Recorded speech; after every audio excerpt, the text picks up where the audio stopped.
البدع والأهواء، أهل البدع العقائدية وأهل البدع السياسية. نقول بيننا وبينكم السلف، بيننا وبينكم الكتب.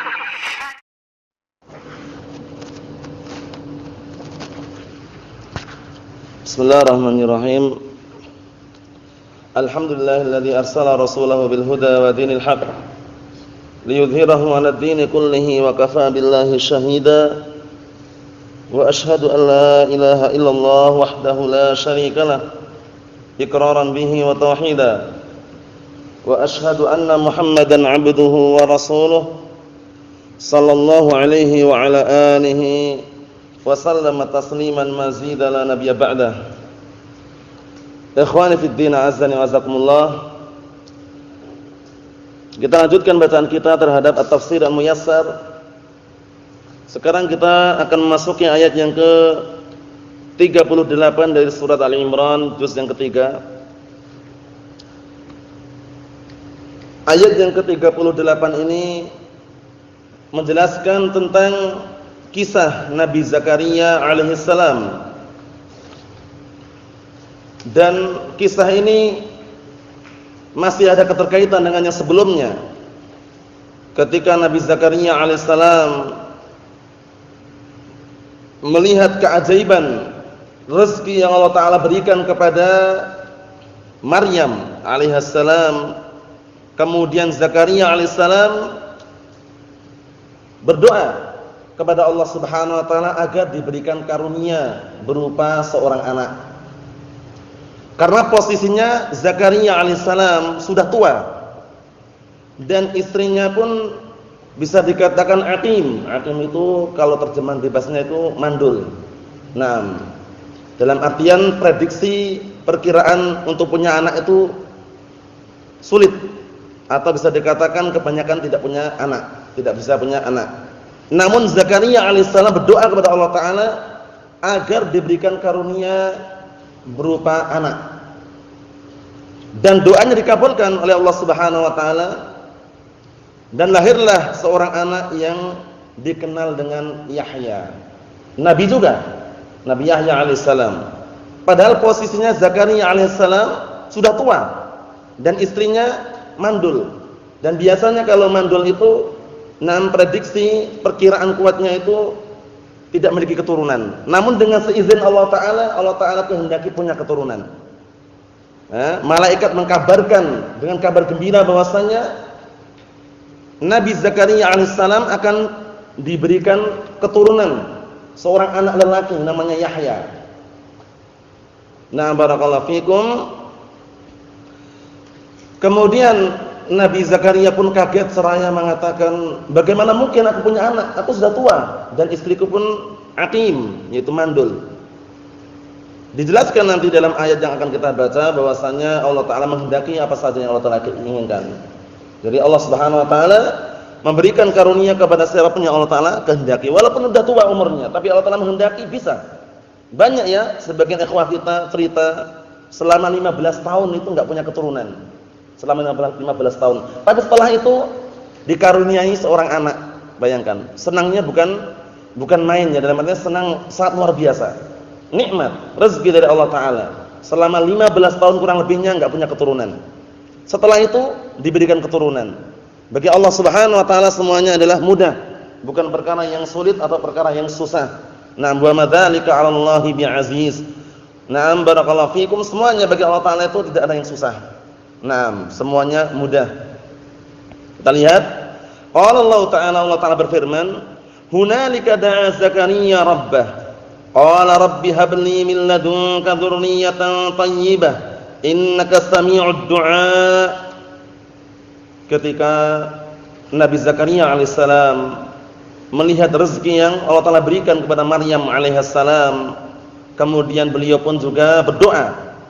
Nah, melihat keadaan yang sangat mulia tersebut, Allah Ta'ala memuliakan Maryam alaihissalam dengan rezeki yang sangat luar biasa. Ketika Zakaria alaihissalam masuk ke mihrab, yaitu tempat ibadahnya, nah barakallahu fikum, melihat rezeki yang melimpah di sisi Maryam alaihissalam.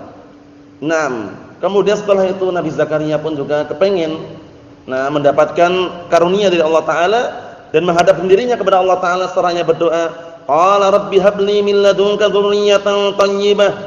Dia berkata, wahai Rabbku, berilah karunia kepadaku dari sisimu berupa keturunan yang baik. Keturunan yang baik. Jadi meminta agar diberikan keturunan seorang anak. Nabi Zakaria alaihissalam. Ingat Nabi Zakaria alaihissalam nanti dikaruniai anak namanya Yahya. Nah, barakallahu fikum. Di dalam surat Maryam juga disebutkan kisahnya. Nah, barakallahu fikum, dan dikasih kabar gembira dengan lahirnya seorang anak namanya Yahya. Apa lafaznya? Ya Zakaria. Nah, ya Zakaria inna nubashshiruka bi ghulamin ismuhu Yahya. Wahai Zakaria, sesungguhnya kami berikan kabar gembira kepadamu dengan seorang anak namanya Yahya. Nah, barakallahu fikum. Jadi Yahya tersebut juga seorang nabi, nanti kita lihat nanti, barakallahu fikum. Innaka sami'ud du'a, sesungguhnya engkau adalah zat yang mendengarkan semua doa. Qala al-mufassirun asbahumullah, berkata ahli tafsir asbahumullah, indama ra'a Zakaria ma akramallahu bihi Maryam min rizqihi wa fadlihi tawajjaha ila rabbih qailan. Perhatikan baik-baik, barakallahu fikum. Tatkala Zakaria alaihissalam melihat apa yang Allah Taala muliakan, apa yang Allah Taala berikan berupa kemuliaan kepada Maryam, berupa rezeki dan keutamaannya, kemudian Zakaria tawajjaha, menghadapkan dirinya ila rabbih, kepada Rabbnya, qailan seraya berkata, ya Rabbi, wahai Rabbku, a'tini min indika waladan salihan mubarakan. Berikanlah kepadaku dari sisimu seorang anak yang soleh yang diberkahi. Jadi kalau mendoakan semoga diberkahi itu mubarak, bukan mabruk. Adapun ungkapan-ungkapan yang mungkin antum dengar di kalangan orang Arab itu mabruk, alaf mabruk itu lahan, kekeliruan. Mabruk itu artinya adalah barakallahu fikum, dari kata baraka, atau barakahnya beruku. Ya, mabruk itu maksudnya yang onta menderum itu. Paham ya? Menderum, tahu menderum ya? Kalau bahasa Jawanya jerum. Nah itu. Tapi kalau mubarak itu yang diberkahi. Jadi kalau mendoakan jangan mabruk tapi mubarak insyaallah. Semoga diberkahi insyaallah. Seperti itu. Barakallahu fikum. Innaka sami'ud du'a liman da'a, sesungguhnya engkau adalah zat yang mendengarkan doa setiap orang yang berdoa kepadamu. Perhatikan baik-baik, barakallahu fikum. Jadi Allah Subhanahu wa taala adalah zat yang berada di atas langit. Tinggi. Uluwun fi dzatihi wa qaribun min ibadihi. Ba'inun an khalqihi. Artinya Allah taala itu tinggi di atas arsy dan dekat dengan hambanya, terpisah dengan makhluknya. Apa maksudnya ya? Jadi walaupun Allah taala tinggi di atas arsy, tapi dekat dengan hamba-hambanya. Terutama keadaan seorang hamba yang paling dekat kepada Allah taala ketika dalam keadaan hamba sujud. Ketika sujud, oleh karena itu diperpanjang sujudnya, terutama ketika salat-salat sunnah, barakallahu fikum, atau qiyamul lail. Kemudian kenapa kok suruh memperpanjang di situ? Fa'aksirud du'a, kata Rasulullah, perbanyaklah berdoa di situ. Barakallahu fikum. Adapun ketika salat berjamaah, dia sebagai imam yang melihat keadaan makmumnya, karena barakallahu fikum, di dalam salat berjamaah itu seorang imam harus bisa memperhatikan keadaan makmumnya. Barakallahu fikum, karena Rasulullah sallallahu alaihi wasallam menasihatkan kepada salah seorang sahabat waktu itu memperpanjang salatnya dalam keadaan posisi dia imam. Barakallahu fikum. Riwayatnya berbeda-beda. Ada yang disebutkan kisahnya Mu'adz bin Jabal radhiyallahu anhu, kemudian Rasulullah mengatakan, "Afattanun anta ya Mu'adz? Apakah kamu tukang bikin fitnah wahai Mu'adz?" Karena memperpanjang salatnya. Di belakangnya ada orang yang mungkin orang sakit atau orang tua atau orang yang punya kebutuhan dan semisalnya. Barakallahu fikum. Maka disesuaikan dengan keadaannya. Adapun kalau salat sendirian, barakallahu fikum, maka falyutawil masya, maka panjangkanlah sesuka dirinya. Barakallahu fikum, seperti itu. Jadi Allah Subhanahu wa taala zat yang senantiasa mendengarkan doanya seorang hamba. Walaupun Allah taala tinggi di atas arsy-Nya, namun dekat dengan hamba-hambanya. Wa idza sa'alaka 'ibadi 'anni fa inni qaribun. Apabila hamba-hambaku bertanya tentang diriku, katakanlah diriku itu dekat. Diriku dekat kepada Allah Subhanahu wa taala mengatakan, diriku dekat dengan hamba-hambanya. Naam. Oleh karena itu jangan sampai kita menganggap bahwasanya Allah Taala jauh, enggak melihat kita, enggak memperhatikan kita. Tidak, Allah Subhanahu wa taala senantiasa bersama kita, ilmunya dan pengawasannya. Naam, wa huwa ma'akum aina ma kuntum. Dan Dia Allah Taala bersama kalian dimanapun kalian berada. Bersama apanya? Ilmunya dan pengawasannya. Naam, barakallahu fikum. Kita lanjutkan. Kabar gembira buat Nabi Zakaria alaihissalam setelah beliau berdoa kepada Allah Ta'ala agar diberikan seorang anak yang saleh. Kabar gembira datang dari Allah Subhanahu Wa Ta'ala. Ayat yang berikutnya, ayat yang ke-39 dari surat Ali Imran, kita lihat barakallahu fikum. Qala Allah Ta'ala, Allah Ta'ala berfirman, perhatikan baik-baik. Fanadathul malaikatu wa huwa qa'imun yusalli. Fanadathul malaikatu wa huwa qa'imun yusalli fil mihrab anna Allaha yubashshiruka bi Yahya musaddiqan bi kalimatin minallahi wa sayyida wa hasura wa nabiyyan minas salihin. Artinya, kemudian tiba-tiba malaikat memanggil Nabi Zakaria alaihissalam dalam keadaan beliau sedang sholat di tempat sholatnya. Perhatikan baik-baik. Dalam keadaan beliau sedang sholat di tempat sholatnya, di mihrab. Mihrab itu istilahnya tempat sholatnya. Na'am, barakallahu fikum. Kemudian seraya malaikat tadi mengatakan, Annallaha yubashshiruka bi Yahya. Sesungguhnya Allah Ta'ala telah berikan kabar gembira kepadamu dengan seorang anak namanya Yahya. Itu nanti yang akan, na'am, barakallahu fikum, diperoleh oleh Zakaria alaihissalam.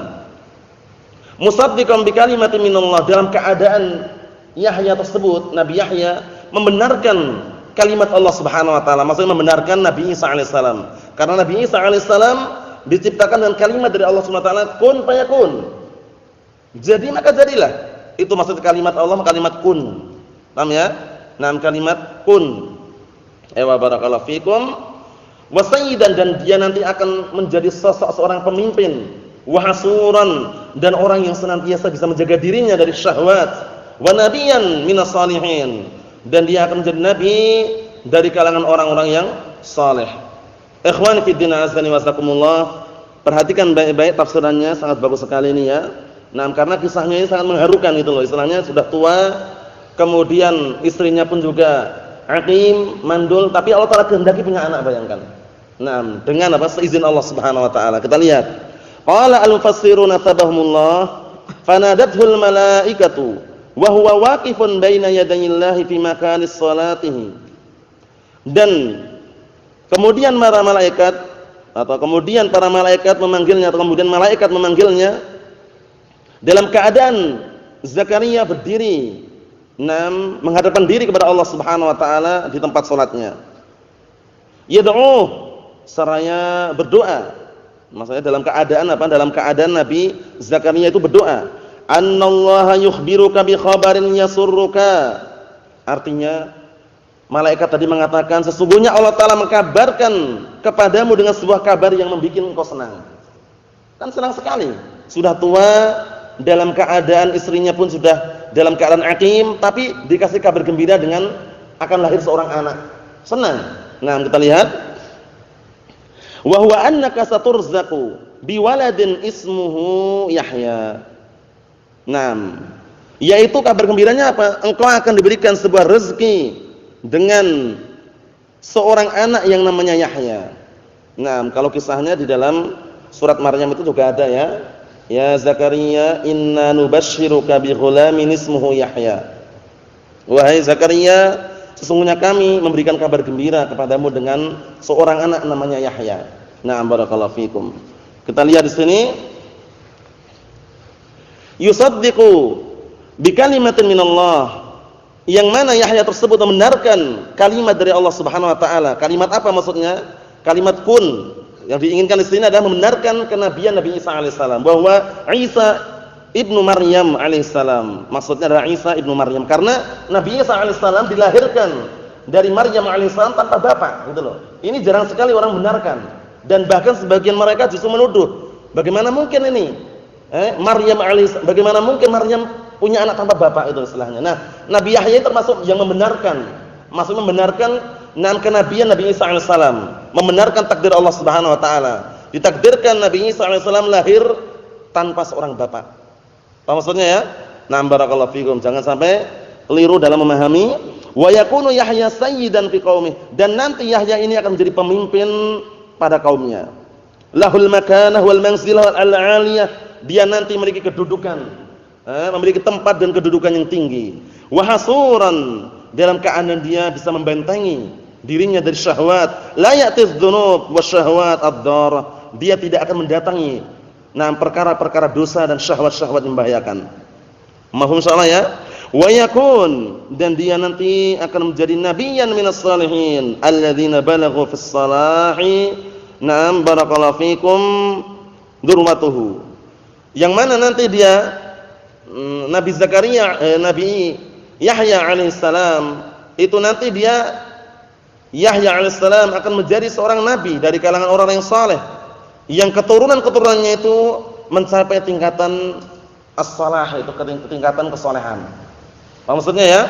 Na'am barakallahu fikum seperti itu. Nah ini, jadi Allah Ta'ala kabulkan doanya. Kemudian setelah mendengar kabar gembira, apa yang terjadi kira-kira? Nah, merasa heran, kok bisa ya? Padahal aku ini sudah tua gitu istilahnya. Istri dalam keadaan aqim. Nah, mandul istilahnya gitu ya. Tapi kok bisa punya keturunan? Nah, barakallahu fikum hafizakumullah. Perhatikan. Nah, kita lihat, kita tutup dengan kisah yang berikutnya. Ayat yang ke-40, barakallahu fikum. Qala Allah Ta'ala berfirman, qala rabbi anna yakunu li ghulamun wa qad balaghani al-kibaru wa imra'ati 'aqir. Qala kadzalika Allahu yaf'alu ma yasha'. Artinya, Nabi Zakaria pun mengatakan, wahai Rabbku, bagaimana mungkin aku bisa punya anak? Padahal aku sudah mencapai tingkatan tua, maksudnya sudah tua. Kemudian istriku pun aqir, aqir itu aqim, itu mandul. Kemudian Allah Ta'ala berkata kepada Zakaria alaihissalam, atau na'am barakallahu fikum, na'am, dikatakan kepada Zakaria alaihissalam, kadzalikallahu yaf'alu ma yasha'. Seperti itulah Allah Ta'ala menghendaki apa saja yang Allah Ta'ala kehendaki, atau Allah Ta'ala mengerjakan apa saja yang Allah Ta'ala kehendaki. Na'am barakallahu fikum. Jadi ketika Nabi Zakaria alaihissalam mengatakan dalam keadaan heran kok bisa, nah Allah Ta'ala justru mengatakan Allah Ta'ala menghendaki apa yang Allah Ta'ala inginkan. Seperti itu. Kita lihat. Qala al-mufassirun nasabahumullah. Qala Zakaria farahan muta'ajjiban. Berkata Zakaria dalam keadaan senang dan juga heran, atau istilahnya kagum dan istilahnya keheran-heranan. Kok bisa gitu ya? Naam. Rabbi, wahai Rabbku, anna yakunu li ghulamun, bagaimana mungkin aku bisa punya anak? Ma'anna syaikhukhata qad balagat minni mablaghuha. Naam. Dalam keadaan masa tua itu sudah mencapai tingkatannya. Naam, dariku maksudnya apa? Aku sudah tua gitu istilahnya. Bagaimana mungkin bisa punya anak? Wa mar'ati aqimun la talid, sedangkan istriku itu mandul, tidak bisa punya anak. Qala kadzalika yaf'alullahu ma yasha'u minal af'alil 'ajibati al-mukhalifati lil 'adah. Demikianlah, seperti itulah Allah Ta'ala akan melakukan apa saja yang Allah Ta'ala kehendaki, berupa perbuatan-perbuatan yang ajibah, yang orang terkadang menganggap itu mengherankan, mengagumkan gitu ya, perkara-perkara yang aneh gitu ya. Allah Ta'ala menghendaki bisa. Al-mukhalifah yang menyelisih lil 'adah, menyelisih adatnya. Karena biasanya kalau udah yang laki-laki udah tua, kemudian apalagi istrinya mandul, itu biasanya punya anak gitu loh. Nah, ini kok bisa punya gitu loh. Berarti kan menyelisih adatnya, ya enggak? Nah, ini yang bikin Nabi Zakaria kagum. Yang bikin Nabi Zakaria pun terheran-heran. Nah, barakallahu fikum. Padahal apa? Jika Allah Ta'ala menghendaki, semuanya akan terjadi. Semuanya akan terjadi. Karena buktinya ada juga. Nah, walaupun istilahnya orang-orang, nah barakallahu fikum, selain Nabi pun ada. Terkadang bertahun-tahun enggak punya anak, tapi berikutnya ternyata punya anak. Kisah banyak sekali ya. Ada 6 ikhwah kita, barakallahu fikum, yang semula sekitar 15 tahun enggak punya keturunan. Tapi setelah itu Allah Ta'ala izinkan, Allah Ta'ala kehendaki punya keturunan. Nah, dan senang. Karena barakallahu fikum hafizakumullah, yang namanya keturunan atau yang namanya karunia berupa anak itu adalah kebahagiaan tersendiri. yang harus seseorang itu bangga dan senang dan bersyukur terhadapnya. Karena Allah Subhanahu wa taala berfirman apa? Qul bi fadlillahi wa bi rahmatihi fabidzalika falyafrahu huwa khairum mimma yajma'un. Katakanlah hanya dengan nikmat Allah Subhanahu wa taala dan rahmatnya, keutamaan dari Allah Subhanahu wa taala, maka hendaknya apa? Bangga mereka, senang. Nah, karena itu semuanya nikmat Allah taala itu lebih baik dari apa yang mereka kumpulkan berupa kekayaan dunia. Ikhwani fid din, azza wa jazakumullah. Cukup sekian dulu sampaikan, semoga bermanfaat bagi kita semuanya. Biidznillah subhanahu wa ta'ala, subhanakallahumma bihamdika asyhadu an la ilaha illa anta astaghfiruka wa atubu ilaik, walhamdulillahirabbil alamin.